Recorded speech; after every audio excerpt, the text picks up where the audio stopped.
Hello student, electrostatic potential and capacitance के lecture 2 में आपका स्वागत है। तो स्टार्ट करते हैं। जो हमारा नेक्स्ट टॉपिक है वो calculation of potential energy of a system of charge. तो अब हम क्या अज्यूम करते हैं, हम मानते हैं कि हमारे पास ये रेड कलर में एक पॉजिटिव का क्यू चार्ज है, जिससे ये रेड कलर से इसकी इलेक्ट्रिक फील्ड लाइंस निकल रही हैं। तो अब इलेक्ट्रिक फील्ड लाइंस का क्या आपको प्रॉपर्टी पता है कि electric field lines originated from positive charge and goes to infinity. तो हम ये मानते हैं कि ये ओरिजिनेट हुई हैं और चारों तरफ ओरिजिनेट हो रही हैं। आपको पता है कि 3 डायमेंशनली ओरिजिनेट होती हैं और सब तरफ इन्फिनिटी को जाती हैं। तो हमने अपने कॉपी में इस साइड पे खाली पेज था, तो इधर की तरफ दिखाया कि भाई इधर से ये फील्ड लाइंस निकलते निकलते कहाँ को आ जा रही हैं, इन्फिनिटी तक को। अब इसी इन्फिनिटी पे हमने एक प्लस का क्यू चार्ज लिया, स्मॉल क्यू, जो टेस्ट चार्ज की तरह है। जो कौन सा चार्ज है? टेस्ट चार्ज है। ठीक है, टेस्ट चार्ज है। अब ये बताइए कि इस टेस्ट चार्ज पे जब ये इन्फिनिटी पे रखा है तो कोई फोर्स लग रहा होगा? नहीं लग रहा होगा।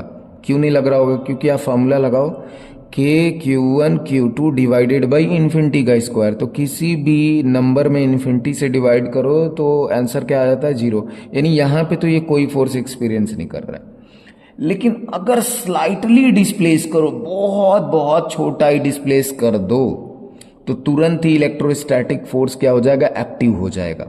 क्योंकि तब एक सर्टेन डिस्टेंस होगा, डिस्टेंस का स्क्वायर करेंगे तो फोर्स की वैल्यू आएगी। और ये फोर्स देखो, ये भी पॉजिटिव चार्ज है, तो फोर्स कैसा लगेगा? रिपल्सिव नेचर का, यानी वो अपने फील्ड से इसको बाहर धकेलेगा, यानी वापिस इसको इन्फिनिटी पॉइंट पे पहुंचा देगा। अब मान लो कि हम चाहते हैं कि इस टेस्ट चार्ज को इस पॉजिटिव कैपिटल क्यू के फील्ड लाइन में एक पॉइंट है कहीं ए, वहां लेके जाना चाहते हैं। क्योंकि उस ए से इस प्लस क्यू के बीच का डिस्टेंस कितना है? स्मॉल आर है, जो कि नोन है, जो कि पता है, और यहीं लाना चाहते हैं। तो क्या ये खुद से आ जाएगा? नहीं आ पाएगा खुद से, क्योंकि लगातार क्या लगेगा? रिपल्सिव फोर्स, और इसको धक्का मार के बाहर निकाल देगा। तो हमको क्या करना होगा? उस रिपल्सिव फोर्स, इलेक्ट्रोस्टैटिक फोर्स को बैलेंस करके इसको यहां ले जाना होगा। तो बैलेंस करने के लिए हम क्या लगाएंगे? एक एक्सटर्नल फोर्स लगाएंगे जो ऑलमोस्ट इक्वल होगा किसके? इलेक्ट्रोस्टैटिक फोर्स के। ज्यादा फोर्स क्यों नहीं लगाएंगे? ज्यादा इसलिए नहीं लगाएंगे कि नेट फोर्स अगर ज्यादा आ गया तो एक्सेलरेशन आ जाएगा, और एक्सेलरेशन में कंडीशन दूसरी बन जाएगी। इसलिए हम उतना ही ऑलमोस्ट फोर्स लगाएंगे जो इलेक्ट्रोस्टैटिक फोर्स को बैलेंस करे और स्लोली स्लोली स्लोली स्लोली ये मूव करे। स्लोली स्लोली मतलब एक्सेलरेशन ना आए, इसको क्वासीकाजी प्रोसेस बोलते हैं। तो ये मान लिया कि ऐसे धीरे धीरे धीरे धीरे चल के यहाँ पे ए पे आ गया। कैसे आया? जब हमने एक एक्सटर्नल फोर्स यहाँ पे लगाया, किसके अगेंस्ट में? इलेक्ट्रोस्टैटिक को बैलेंस करने के लिए। ऐसे समझो कि एक टेबल है, उसको एक जने लेफ्ट खींच रहे हैं, तो तुमको उसको राइट लेके जाना है। तो जितना फोर्स से वो लेफ्ट वाले खींच रहे हैं, उतना ही फोर्स तुम राइट में लगाते हुए, बैलेंस करते हुए, थोड़ा थोड़ा स्लाइटली हल्का सा बढ़ा के उसको लेके जा सकते हो। तो यहां तक लेके आओगे भाई, तो आपको एक्सटर्नल फोर्स की वजह से तो यहां काम करना पड़ेगा, ये फ्री में नहीं होगा। तो वो जो काम करोगे तो कोई तो एनर्जी खर्च होगी, तो वही एनर्जी जो खर्च हुई वो बाद में किस में कन्वर्ट हो जाएगी? Potential energy of system of charge में। यानी वही इस सिस्टम ऑफ चार्ज की पोटेंशियल एनर्जी के फॉर्म में स्टोर हो जाएगी, वही वर्क। लेकिन हम यहाँ पे जो वर्क कैलकुलेट करेंगे वो एक्सटर्नल की वजह से नहीं करेंगे, क्योंकि हमें जो पोटेंशियल एनर्जी निकालनी है वो किसकी निकालनी है? इलेक्ट्रोस्टैटिक की। तो इसलिए हम वर्क भी निकालेंगे इलेक्ट्रोस्टैटिक का। देखो, जो एक्सटर्नल फोर्स जो वर्क कर रहा है वो कैसा कर रहा है? पॉजिटिव वर्क, क्योंकि डिस्प्लेसमेंट के डायरेक्शन में फोर्स है। लेकिन जो इलेक्ट्रोस्टैटिक फोर्स है वो कैसा वर्क कर रहा है? नेगेटिव, क्योंकि देखो इलेक्ट्रोस्टैटिक इधर लग रहा है और चार्ज को हम मूव करवा के किधर लेके जा रहे हैं? लेफ्ट डायरेक्शन में। तो चलो मैथमेटिकली हम देखते हैं कि क्या सीन हो रहा है। ये जो इन्फिनिटी पॉइंट है इसका क्या बोला जाएगा? Initial point. और जहां पे हम लोग ए पॉइंट पे लेके आ रहे हैं ये बोला जाएगा फाइनल पॉइंट। तो आप जानते हो कि कंजर्वेटिव फोर्स किस पे डिपेंड करता है? इनिशियल पे और फाइनल पे। तो हमको इसका वर्क डन कैलकुलेट करना है। वर्क का फॉर्मूला क्या होता है? W is equal to F into S into cos theta.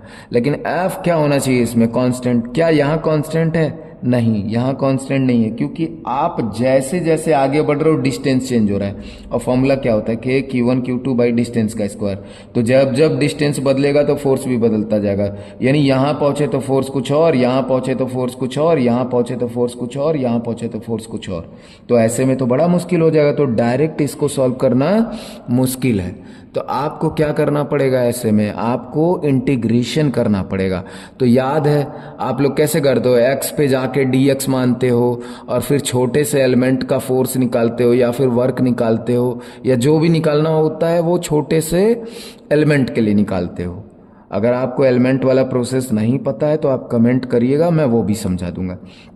तो चलिए हम मानते हैं कि ये इन्फिनिटी से कहीं तो एक नोन डिस्टेंस पे पहुंच गए, कहीं तो एक इधर आ गया, मान लेते हैं यहाँ पे। मान लिए कि ये चलते चलते पहले डायरेक्ट ही ए तक नहीं पहुंच गया, बल्कि चलते चलते चला है और कहीं तो एक वेरिएबल डिस्टेंस एक्स पे पहले पहुंचा है। ठीक है, कौन, ये स्मॉल क्यू इस कैपिटल क्यू से एक्स पे पहले पहुंचा है। तो क्या इसके लिए फोर्स क्या लिखा जाएगा यहाँ पे, तो इसके लिए फोर्स लिखा जाएगा के Q1 Q2 divided by distance का स्क्वायर, एक्स का स्क्वायर। लेकिन ये कैसा फोर्स है, वेरिएबल फोर्स है, इलेक्ट्रोस्टैट का वेरिएबल फोर्स है। लेकिन हम ये मानते हैं ना कि चलो भाई ये एक्स पे पहुंचने के पहले, जस्ट पहले ना थोड़ा सा डिस्टेंस चला होगा पहले dx। हम ये मान रहे कि इतना तेजी से ऐसा नहीं हुआ कि कोई कार से बैठा और तेजी से आ गया और बस एक्स पे आके यहाँ लैंड कर गया, ऐसा नहीं। हम ये मानते हैं कि ये बहुत स्लोली स्लोली चल रहा है। तो हर बार ये कितना डिस्टेंस ट्रेवल कर रहा है, dx dx dx। तो हम मान रहे हैं कि x पे जस्ट पहुंचने के पहले भी इसने कितना डिस्टेंस ट्रेवल करा होगा, छोटा सा डिस्टेंस dx। ठीक है, तो अब ये बताइए इलेक्ट्रोस्टैटिक फोर्स किधर लग रहा है आपका। इलेक्ट्रोस्टैटिक फोर्स जो लग रहा है वो लग रहा है इधर की तरफ, इस डायरेक्शन में, F इलेक्ट्रोस्टैटिक। और एक्सटर्नल फोर्स आपका क्यू पे किधर लग रहा है, इधर। एक्सटर्नल फोर्स F एक्सटर्नल इधर लग रहा है। ये छोटा सा डिस्टेंस आप dx जो ट्रैवल कर रहे हो वो क्या है, इस चार्ज की तरफ है या इन्फिनिटी की तरफ है, तो देखो इस इन्फिनिटी की तरफ है। तो ये वाला मानेंगे ना कि ये इलेक्ट्रोस्टैट के ही डायरेक्शन में है ये dx। समझ में आ रहा है, क्योंकि dx क्या कर रहा है, डिस्टेंस को घटा रहा है कि बढ़ा रहा है। भाई dx आप चल रहे हो तो आप दोनों चार्ज के बीच का डिस्टेंस और घट गया कि बढ़ गया, तो थोड़ा सा ही घटा, लेकिन घटा ना। तो घटा तो इसका मतलब जो dx डिस्टेंस को घटाता है वो नेगेटिव नेचर का होता है। तो नेगेटिव नेचर का होता है तो ये इलेक्ट्रोस्टैट भी तो नेगेटिव नेचर का है, क्योंकि ये क्या है, डिस्प्लेसमेंट के अगेंस्ट काम कर रहा है। तो ये भी नेगेटिव नेचर का है और ये भी नेगेटिव नेचर का है, यानी dx भी इलेक्ट्रोस्टैट के ही डायरेक्शन में माना जाएगा। क्यों माना जाएगा, क्योंकि dx आगे बढ़ते ही डिस्टेंस कम हो रही है दोनों चार्ज के बीच की। तो चलिए अब हम इस छोटा सा डिस्टेंस ट्रेवल करने में छोटा सा वर्क डन डिफाइन होगा, उसको बोलेंगे dw। तो आइए dw कैलकुलेट करते हैं। तो dw इज इक्वल टू हो जाएगा F डॉट dx, यही हो जाएगा। तो dw इज इक्वल टू हो जाएगा, यहां पे अब इंटीग्रेट कर लेते हैं। तो मान लिया कि इनिशियल पॉइंट कहाँ रखा हुआ था, इन्फिनिटी पे। तो इन्फिनिटी पे तो भाई कोई वर्क ही नहीं हो रहा था, तो 0। और मान लिया कि जब हम चलते चलते फाइनली हमारा कहाँ पे माना चाहते हैं, हम r डिस्टेंस पे आना चाहते हैं, यहाँ पे a पॉइंट पे आना चाहते हैं। तो मान लिया कि यहाँ तक आने में जो वर्क होगा, ये जो पूरा वर्क होगा वो w हो जाएगा मान लिया। तो यहाँ पे लिमिट लगा दिया w, तो 0 से लेकर w, इनकी लिमिट लगाओ। तो ये पहले तो कहाँ पे था, इन्फिनिटी पे था, और फाइनली कहाँ पे पहुंच गया, r पे। यानी दोनों चार्ज के बीच का डिस्टेंस शुरुआत में कितना था, इन्फिनिटी, और जहां तक हम लाना चाहते थे a पॉइंट पे, तो अब दोनों चार्ज के बीच का डिस्टेंस कितना हो गया, r। यहाँ हो गया F डॉट dx। जरा इसको सॉल्व करो। तो dw यहाँ पे 0 से लेकर w तक इज इक्वल टू आ जाएगा, f की वैल्यू क्या आ जाएगी, तो f की वैल्यू आ जाएगी k Q1 Q2 by distance का स्क्वायर। हम जनरल लेके चल रहे हैं, x पे लेके फोर्स निकाल रहे हैं, क्योंकि हम ये मानते हैं ना कि अगर x पे dx है ना, तो x पे जितना फोर्स है dx पे पहुंचने पे भी उतना ही फोर्स है, फोर्स नहीं बदला। इतना छोटा डिस्टेंस है यार, इतना छोटा है कि मतलब सपोज करो कि तुम 100 पे खड़े थे, अब 99.999999 पे आ गए हो, तो डिस्टेंस को चेंज मानोगे? इतना छोटा चेंज है कि हम मानेंगे कि जो फोर्स 100 पे था वही 99.999999 पे भी था, तो इसलिए फोर्स ऑलमोस्ट कांस्टेंट था, तो इसीलिए x माना जाता है। यही रीजन है कि x मानते हैं। तो x स्क्वायर हो जाएगा इनटू क्या आ जाएगा आपका dx हो जाएगा।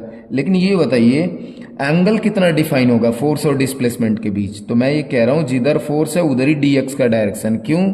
क्योंकि फोर्स भी डिस्प्लेसमेंट नहीं होने देना चाहता है, तो इसलिए फोर्स किस नेचर का है? नेगेटिव। और dx भी क्या है? इसी डायरेक्शन में। देखो x के इधर है ना कि x के इधर है, मतलब ऐसे समझो कि ऐसा x होता और इसके इधर dx बनाते, तब कहते कि हाँ dx जो है वो पॉजिटिव का है, फोर्स नेगेटिव का है। लेकिन dx क्या रहा? इस डायरेक्शन में रहा, तो इस डायरेक्शन में तो नेगेटिव ही लेंगे। और एक तरीका ये भी है कि dx क्या करवा रहा है? डिस्टेंस को घटा रहा है, तो भी ये नेगेटिव नेचर का है। तो इसलिए दोनों के बीच का एंगल कितना लिख दोगे? cos 0 degree. यहीं पे कॉन्सेप्ट छिपा हुआ है, इस पे थोड़ा सा ध्यान देना और बार बार फोकस करना कि ये क्या हो गया। ठीक है, तो इन्फिनिटी से लेके r तक यहाँ dw का हो जाएगा w और इक्वल टू, यहाँ देखो जो भी कांस्टेंट है बाहर निकाल दो, तो k capital Q small q और डिवाइडेड बाई तो कुछ नहीं निकल पाएगा क्योंकि वो सब क्या है? वेरिएबल है। तो 1/x स्क्वायर dx। और cos 0 डिग्री की वैल्यू कितनी होती है भाई? 1 होती है। यहाँ 180 डिग्री मत लगा देना, cos 180 डिग्री। 180 डिग्री तब लगाते हैं जबकि dx क्या होता? x के इस साइड होता, और हमने तो इधर ही लिया है क्योंकि हम मान रहे हैं कि हम इन्फिनिटी से चलते हुए आ रहे हैं। तो यहाँ 1 हो जाएगा, तो W इक्वल टू यहाँ निकल के आएगा अपने पास k q और लिमिट भी यहाँ रख लो इन्फिनिटी टू r। तो 1/x स्क्वायर का इंटीग्रेशन होता है माइनस का 1/x। अगर ये नहीं पता है तो कमेंट करिए, मैं इसको समझा दूंगा। तो ये हो जाएगा इन्फिनिटी से लेके r तक। अब क्या करोगे? W इक्वल टू निकल के आएगा k q और पहले क्या रखते हैं? अपर लिमिट और बाद में रखते हैं लोअर लिमिट। तो अपर लिमिट रखो तो माइनस का 1/r और यहाँ पे लोअर लिमिट रखोगे तो माइनस माइनस प्लस का 1/इन्फिनिटी, और 1/इन्फिनिटी क्या होता है? 0। तो W क्या निकल के आया? W निकल के आया अपना माइनस का k q divided by r, जो कि बहुत सही, क्योंकि ये इलेक्ट्रोस्टैटिक फोर्स क्या होता है? कंजर्वेटिव नेचर का होता है। और कंजर्वेटिव नेचर का फोर्स जो फोर्स है वो किस पे डिपेंड करता है? सिर्फ इनिशियल पोजीशन पे, कि पहले कहाँ था? इन्फिनिटी पे। अब कहाँ पहुंच गया? अब वो पहुंच गया किसी फाइनल पॉइंट पे। बीच में क्या खेल हुआ उसको इससे मतलब नहीं है। तो आइए अब इसके आगे की कहानी देखते हैं। तो वर्क तो हमने कैलकुलेट कर लिया, अब हम जानते हैं कि यही वर्क हमारा कहाँ स्टोर हो जाएगा? तो यही वर्क पोटेंशियल एनर्जी के फॉर्म में स्टोर हो जाएगी। अब वी नो दैट